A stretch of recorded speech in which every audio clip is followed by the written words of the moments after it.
Fin de journée de consultation au cabinet, une réflexion qui m'est venue au cours de la discussion avec un patient, c'est que thérapeutes TCC sont souvent vus comme des personnes qui aident les patients à diminuer l'angoisse, à diminuer l'anxiété. Et en fait, c'est une partie de notre boulot, mais pas que. Pas que, finalement, moi j'ai l'impression que notre travail, c'est plutôt de les aider à retrouver ou à acquérir plus de liberté. Et je me suis fait la réflexion qu'une thérapie, elle peut être vue en 2 étapes finalement. Il peut y avoir une première étape dans laquelle il est nécessaire de travailler, l'anxiété et l'angoisse parce qu'elle est, inhibante, paralysante, tellement forte qu'elle ne permet pas de passer à l'action.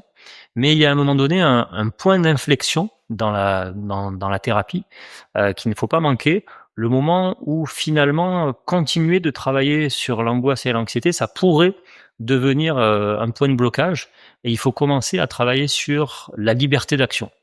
Et l'angoisse finalement, si on a bien travaillé, elle est devenue, supportable, acceptable et finalement notre objectif n'est plus de la diminuer, parce que c'est pas possible en fait. L'angoisse, l'anxiété, c'est une émotion, les émotions font partie de la vie et donc notre objectif, ça devient maintenant la liberté de l'action et agir malgré l'anxiété.